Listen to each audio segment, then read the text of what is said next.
बिरहा गायक जेपी यादव आपके बीच में एक गीत पेश कर रहा हूं।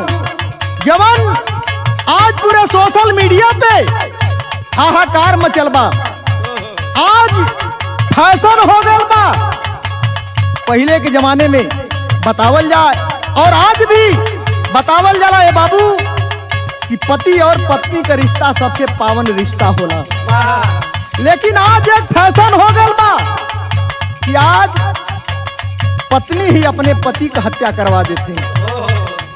का दुनिया बा, का जमाना बा। पहले लोग कहे कि बेटी बचाओ, लेकिन आज दुनिया में बेटा बचाओ बड़ा दुश्वार हो गल बा। कहना हो का बलम का जनवा मारो, बलम का जनवा मारो, बलम का जनवा मारो, आहिरे कुल बोरनी बलम का जनवा मारे।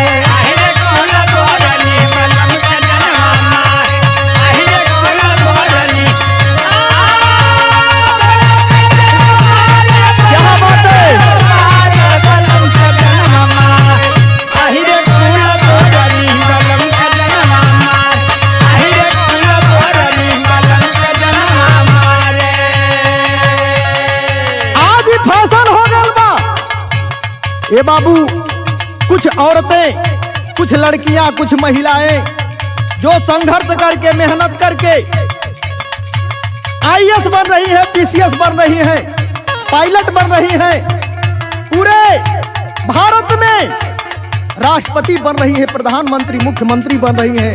लेकिन कुछ लड़कियां ऐसा न झुराइल बाटी प्यार में, जवन बाप मतारी बना के देले वो उसे मतलब नहीं हो, अपने मतलब का प्यार करत है, अपने मतलब का काम करत है। तो कहना होगा साहिल मुस्कान दोनों योजना बनाए,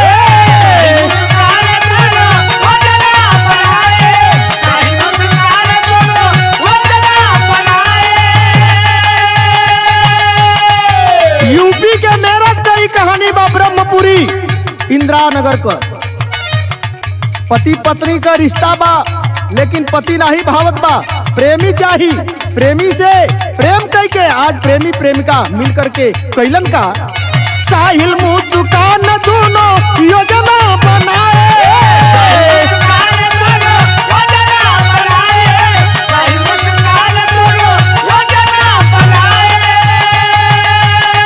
प्यार के पवित्रता में दगिया लगाए,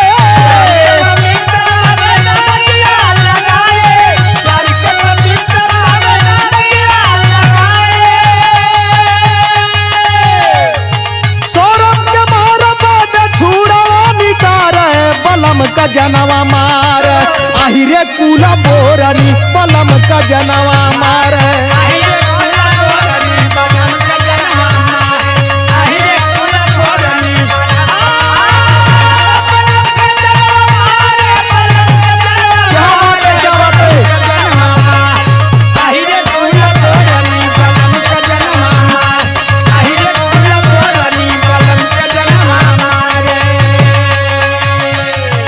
शुक्ला और मुस्कान मिल करके बाबू सौरभ राजपूत का हत्या कर देहलन, हत्या कर देना। लेकिन हर देखा आज का दुनिया, आज का ही जमाना कहाँ चल गल बा। कहला कि पहले सूर्यमुखी, फिर चंद्रमुखी, फिर ज्वालामुखी, ये ज्वालामुखी का रूप धारण कर ले हैं।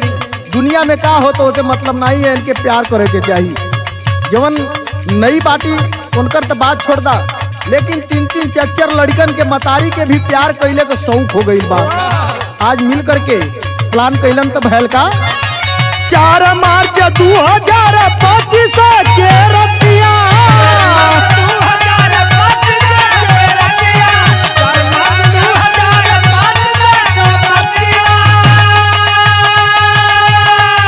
4 मार्च 2025 के आज साहिल और मुस्कान दोनों कैले का जाने नाही सौरभ मुस्कान करी घटिया,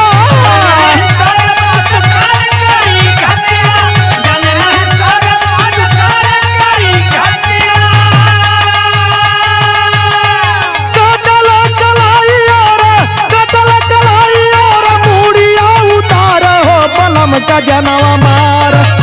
आहिरे कुल बोरनी बलम का जनवा मारे।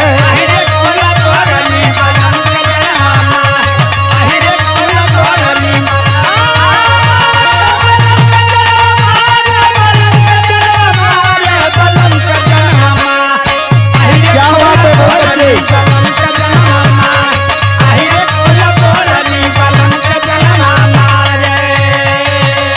ए बाबू, आज प्रेमी प्रेमिका मिलकर के अपने पति का हत्या कर दिलन। उतना ना ये जवन होत बा सबसे ज्यादा अपने उत्तर प्रदेश में होत बा। वैशाली में, भगवानपुर में भी एक पत्नी अपने पति का हत्या करवा दिलस।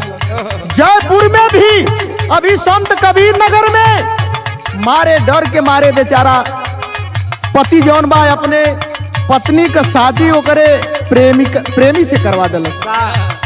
ऐसा तमाम घटनाएं दुनिया में होत बाटी, लेकिन ऐसा ना होखे के चाहिए तो कहना हो।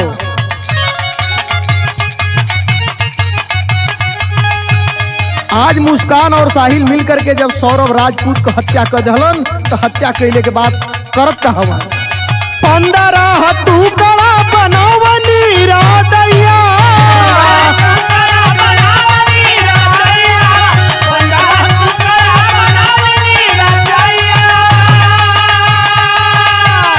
लाशिया छुपावे बदे करला उपैया।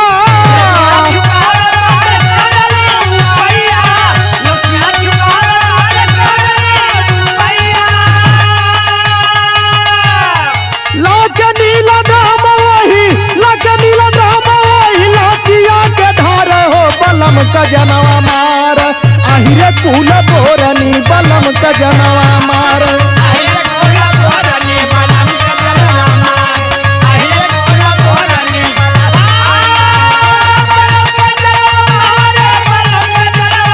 बहुत अच्छे, बहुत अच्छे।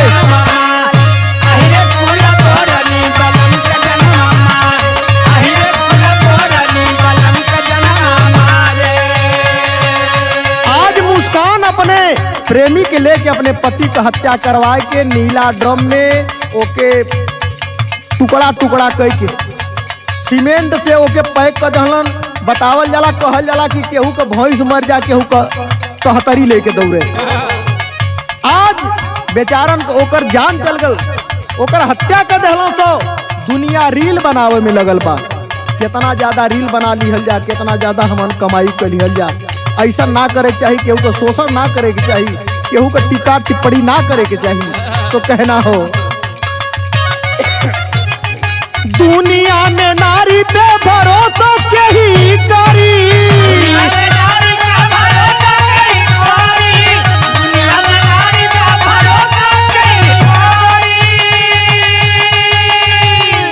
प्यार में कलंक लगी जाई सब डारी।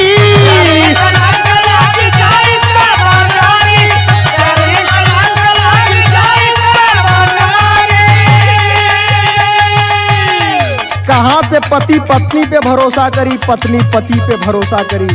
बाहरे दुनिया के लोग कम से कम ध्यान दा।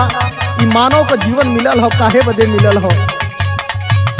कम से कम ना कुछ सफर है तो थोड़ा बहुत भक्तिया भजन कला, ये देश के बदे कुछ काम कला, ताकि मरले के बाद गईले के बाद लोग यहाँ याद करें। ऐसा मत करा कि गईले के बाद भी लोग गाड़ी दे कि मारा सरवा कैसे चल गल। JP राम नरेश कहे, JP राम नरेश कहे बरू बिगाड़े हो बलम का जनवा मारे आहिरे कुल बोरनी बलम का जनवा मारे।